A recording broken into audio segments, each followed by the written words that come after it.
penyakit jantung itu berarti adalah suatu kondisi, segala kondisi yang menandakan ada gangguan di jantung dan pembuluh darah.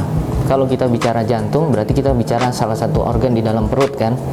Jadi kita kupas dari luar. Jadi namanya penyakit jantung itu meliputi gangguan yang ada di selaput jantung bagian terluar, selaput pembungkus jantung. Contoh, ada infeksi, contoh pada orang-orang lupus, ada akumulasi cairan di selaput jantung akibat autoimun, terus juga ada peradangan waktu kita COVID dulu. Nah, jadi segala sesuatu yang mengganggu selaput jantung. Lebih dalam lagi kita kupas, yaitu adalah otot jantung. Jadi otot jantungnya mengalami kekurangan suplai pembuluh darah, otot jantungnya membengkak, otot jantungnya juga melemah. Nah, kita kupas lagi, ada pembuluh darah. Pembuluh darah jantung itu ada pembuluh darah besar yang keluar dari jantung, yaitu aorta, pembuluh darah yang masuk ke dalam jantung, vena cava, dan juga pembuluh darah kecil yang sehari-hari bertugas memperdarahi, memberikan makanan dan nutrisi sendiri bagi jantungnya. Itu juga mengalami sumbatan atau yang kita kenal dengan penyakit jantung koroner. Terus lebih dalam lagi kita kupas, ada katup di dalam jantung. Klep-klep pintu-pintu jantung juga bisa rusak, itu juga definisi penyakit jantung. Selain itu ada sekat-sekat yang bocor seperti pada anak-anak ya, bawaan, penyakit jantung bawaan atau congenital heart disease juga bisa didefinisikan sebagai penyakit jantung. Dan juga yang terakhir adalah, tidak kalah pentingnya adalah aritmia, gangguan kelistrikan atau gangguan irama jantung. Di mana jantung itu istimewa, berarti dibedakan dengan organ lain karena salah satu-satunya organ yang bergerak di dalam perut adalah jantung. Setuju ya? Organ yang bergerak sepanjang hayat, tidur nggak tidur dia terus berdetak. Nah, kenapa dia bisa berdetak? Karena punya sistem elektrik tersendiri di dalam jantung. Ketika ada gangguan di situ, itu juga bisa didefinisikan sebagai gangguan jantung. Jadi gangguan jantung itu adalah kondisi di mana semua yang saya sebutkan tadi terganggu, baik dari luar maupun sampai dalam. Tentunya keluhan-keluhan itu juga berbeda-beda, bervariasi. Iya. Tapi saya ambil garis benang merahnya.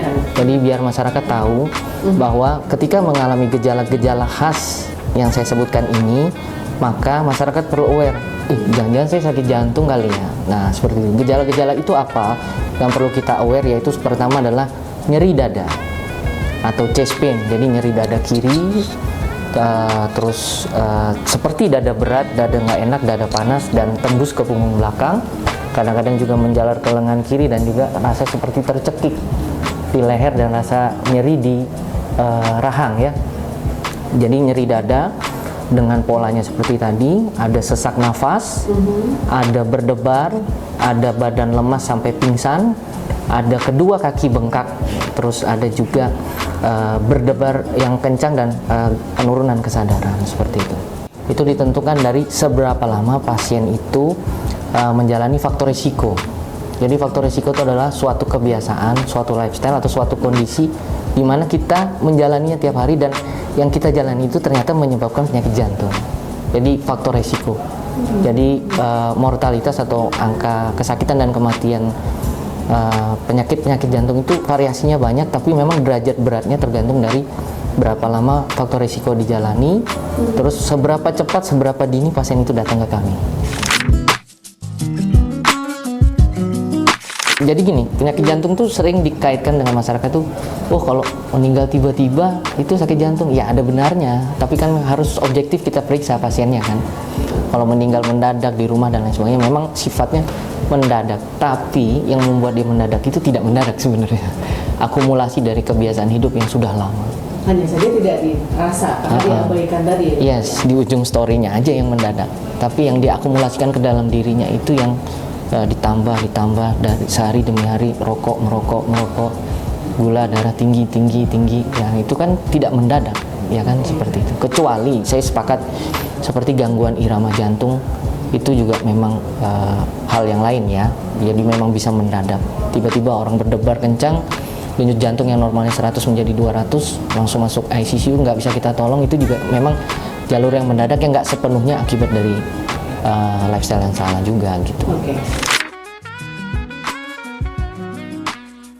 Penyakit jantung tuh ada yang bisa dikoreksi loh, seperti contohnya itu yang saya bilang tadi. Saya kasih contoh ya beberapa ya. Pertama, kelainan selaput jantung. Misalnya ada ada akumulasi cairan di selaput jantung akibat autoimun. Nah, kalau autoimunnya di-treat dengan baik, diberikan tata laksana dengan baik oleh teman-teman sejawat dari penyakit dalam, maka lambat laun akan terserap sendiri itu cairan di selaput jantung.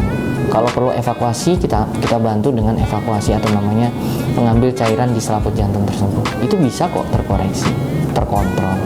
Contohnya lagi hipertensi. Kalau pandai menjaga konsumsi makan, jumlah garamnya pas, terus juga obat yang teratur, olahraga, tensinya ya segitu-segitu aja, nggak akan naik walaupun dia juga hipertensi. Jadi dia bisa seperti orang normal dan nggak mengurangi umurnya seperti itu. Terus penyakit-penyakit jantung bawaan seperti sekat bocor, ya kalau kita kan periksa, anak kita sakit kita periksa, oh kenapa ya berat badannya sulit naik, oh kenapa ya kok biru kalau menangis, oh kenapa kok sering batuk, pilek, dan lain sebagainya. Diperiksakan ternyata ada bunyi bising di jantungnya. Begitu cepat dibawa ke dokter jantung, dikonsultasikan kepada dokter bedah jantung. Jadi nggak semua sakit jantung itu tidak terkoreksi. Bisa dikoreksi, ada yang tidak bisa dikoreksi.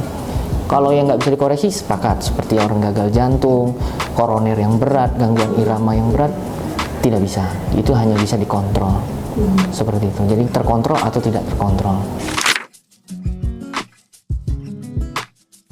Atau kematian di dalam olahraga itu adalah pasiennya tidak kenal faktor risikonya. Itu pertama. Mungkin dia punya hipertensi kali, atau mungkin dia obesitas, mungkin dia stres yang berat, mungkin dia sedang menjalani keletihan yang luar biasa, mungkin dia adalah peminum dan pecandu kopi yang luar biasa banyaknya. Terus dia tidak mampu menempatkan, selain menjalani faktor risiko yang salah, dia tidak mampu menempatkan waktu olahraga dengan waktu yang beban pekerjaan yang berat. Jadi udah beban pekerjaan yang berat, niatnya memang nyempetin dengan olahraga, tapi dia tambah lagi dengan olahraga. Akhirnya olahraganya juga yang bukan sejam 2 jam, tapi 3 jam 4 jam, berset-set, berjam-jam, akhirnya kolaps di lapangan. Jadi memang olahraga tuh benar sehat, nggak ada debat lagi. Cuman ketika persiapan pre olahraga, durante atau selama olahraga dengan pos olahraga atau pasca olahraganya salah, akan terjadi seperti itu.